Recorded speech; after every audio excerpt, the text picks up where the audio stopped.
হাসিনার সময়ের অবস্থা থেকেও এখন দুর্বল একটি আইন প্রপোজাল দেওয়া হয়েছে। এনবিআর এখানে জাস্ট একটা নিধিরাম সর্দারের মতো।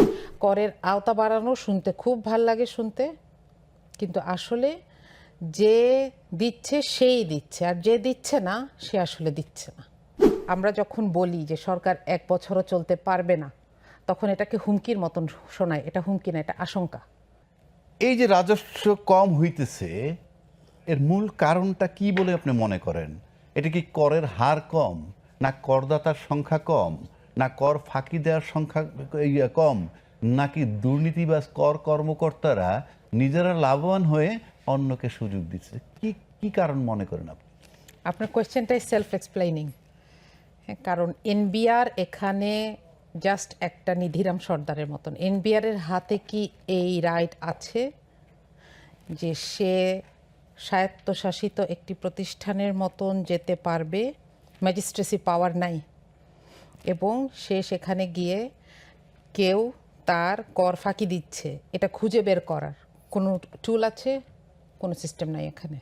সুতরাং এই অবস্থাটাকে রেখে যে যারা আসলে ধনী, যার আসলে কর একজন দিলে ওই ক্ষুদ্র ব্যবসায়ী 10 জনের করের সমান হতো, আমি তাকে ধরার কোনো সিস্টেম রাখি নাই। 2, আমি কিছু ক্ষুদ্র ব্যবসায়ী ধরে তার কাছ থেকে কর নিচ্ছি। এটা হলো ওই যে গোদের উপর বিষ ফোড়ার মতন কাজ করছে।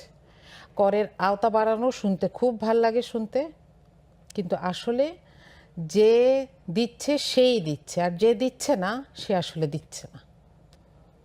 আমরা এমন কিছু এসেনশিয়াল প্রোডাক্টকে ফ্যান্সি প্রোডাক্ট হিসেবে দেখিয়ে সেটার কর বাড়াচ্ছি, যেটার ভোক্তা সবাই। আবার এমনভাবে একটা সিস্টেম করা হচ্ছে যে আমি ধনীকে, আসলে ধনীর যেই ক্রয় ক্ষমতা সেটাকে আমি কমাতে বা সেটাকে আমি চ্যালেঞ্জ করতে পারছি না। তাহলে পুরাটা সিস্টেমেই আমাদেরকে এই জায়গাগুলোকে ধরা বাকি।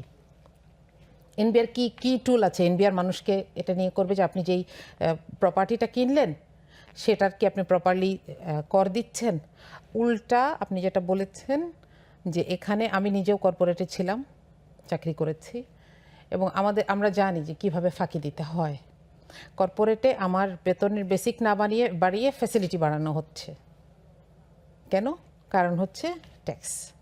তাহলে এগুলোকে মনিটরিং না করে বা এগুলোকে মাথায় রেখে আমি কিভাবে সামনে যাব? এখানে একটা কথা, সত্যি কথা, যে এই বাস্তবতায় পা রাখা বলতে আমি যেটাকে বুঝিয়েছি সেটাকে আমি আরেকটু বলি, এবং এটা আমরা দলের পক্ষ থেকে সংসদেও বলেছি। বিরোধী দল দিকে আঙ্গুল তোলা সহজ কেন? কারণ বিরোধী দলের দিকে আঙ্গুল তুললে কোনো কৈফিয়ত নাই, কিন্তু সরকারের দিকে আঙুল তুললে আবার এখানে অনেকগুলো কৈফিয়ত দিতে হয়।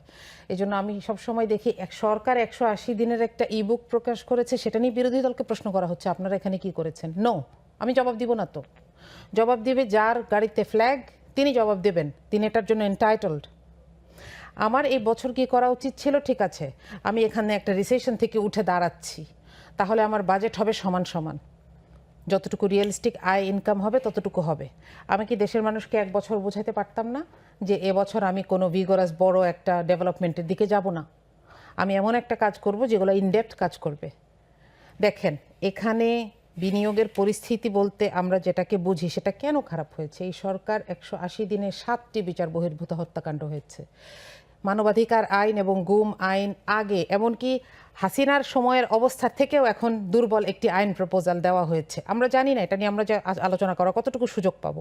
আপনি দেখেছেন দ্বিতীয় অধিবেশনের শেষ দিনে হঠাৎ করে একটা বিনিয়োগের আইন দেয়া হলো, আমরা 2 ঘন্টার মতন সময় পেয়েছি, ব্যাস এটা পাশ হয়ে গেল। কারোর কাছে কোনো জবাবদিহি নাই। স্বরাষ্ট্রমন্ত্রী দাঁড়িয়ে বললেন যে হ্যাঁ সিস্টেমটা ওইটা, কিন্তু আমরা না এটা করছি, কিছু করার নাই। তাহলে আপনি এখানে জবাবদিহিতার তো কোনো জায়গা নাই। কে জবাবদিহিতা করবে? আমি জবাব চাইতেই পারি, সরকার জবাবদিহিতা করবে না, আর সংসদ থেকে বের হয়ে বলবে আমরা একটা দুর্বল বিরোধী দল পেলাম।